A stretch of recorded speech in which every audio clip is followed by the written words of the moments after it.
Up next, Deadpool 2. I'm I'm gonna try and be constructed with this. I've had 7 months to take this flick, as your thoughts tend to change over time upon later viewings, and I can honestly say that this flick feels like the first movie again.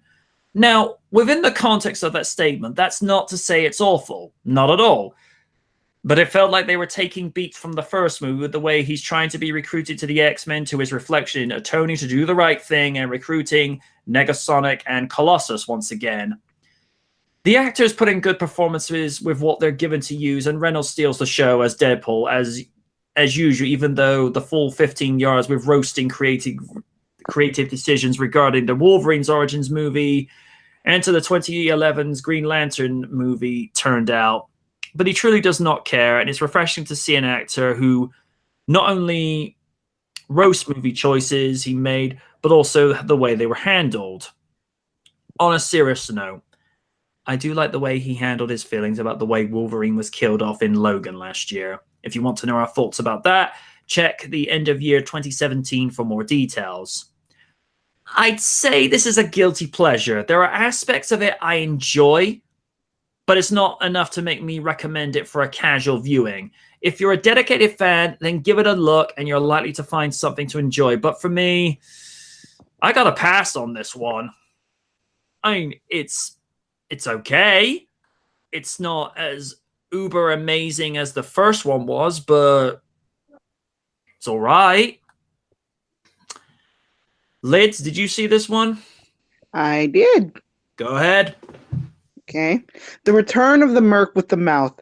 This movie was bloody, over the top, and all kinds of nonsense, but what can you expect from Deadpool sequel?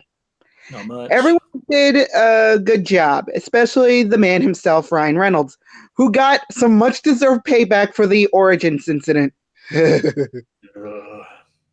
Yeah, it's been said, the man is Deadpool. It was a decent movie. Just like, again, I also feel like it kind of felt like a rehash, but like I said, it's Deadpool. I'll give it that. It gets a pass from me. So it was a decent movie. So I'll give it that. It was good. I enjoyed it, but and again, my taste varies. The thing that kind of out is when he's regrowing his legs. I'm like, that was a bit much.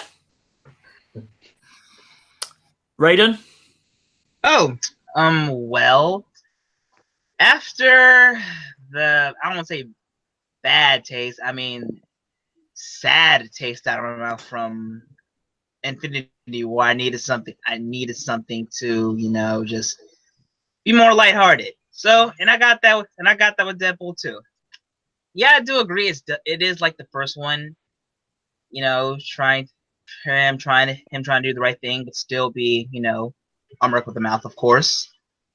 But with the additions of Zazie Beetz as Domino, really worked, and seeing Josh Brolin again, this time playing Cable, definitely helped out a little bit. And it just makes me think what can they do with another sequel, or better yet, X-Force movie, because firstly, it's one of my favorite subgroups of the X-Men mythos. But yeah, like I said, all in all, it's like the first movie, but just like the first movie, you will definitely enjoy yourselves. If you like roast out humor, dark comedy, and all that. But that's basically Deadpool in a nutshell. So, hopefully see more of that in the future.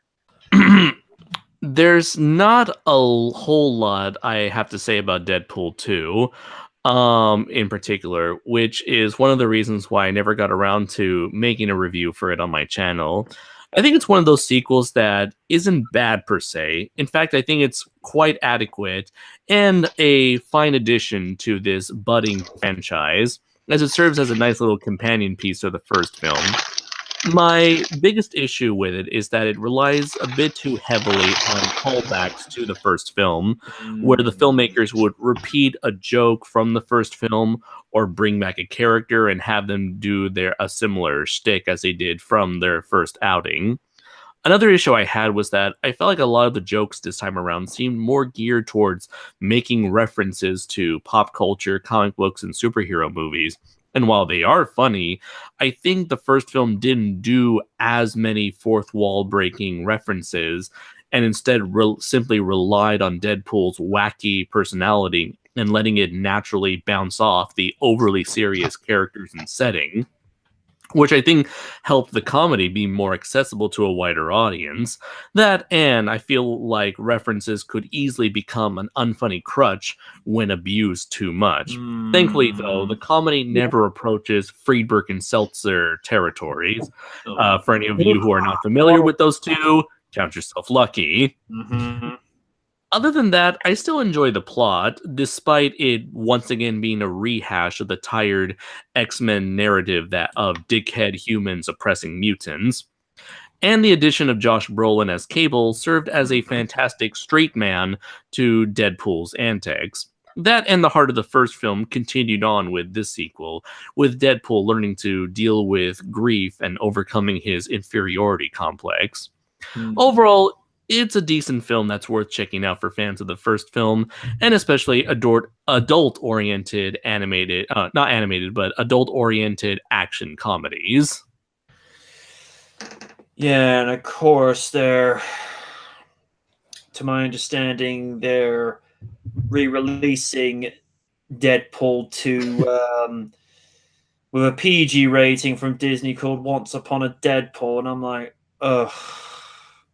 You know, Only plus side, that movie's gonna have Fred Savage in it. At least they're trying in this case. Yeah, but here's the thing. Deadpool's not a PG movie. Deadpool's a rated R movie. That's where it's not, it's not being contrived, because they're saying, oh, Deadpool's, should be more of a PG movie. It's like, have you read the Deadpool comics? This is a guy who, in one comic book, comes in wearing a dress made of meat and just says, "I am the meat," and I'm like, I was like, I wonder where. It's like, I wonder who copied who. Was it Gaga or was it Deadpool? Because if you recall, because if you remember, there's one Grammy Awards ceremony where it wasn't the Grammys; it was the VMAs.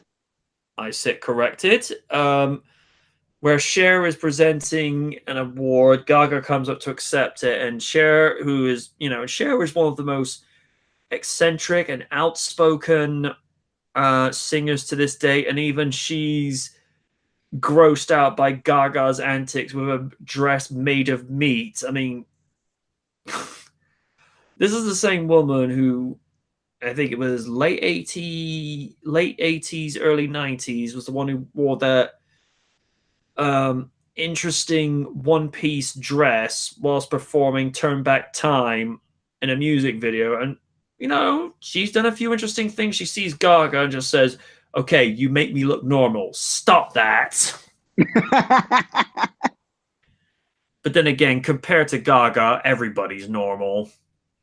Mm-hmm.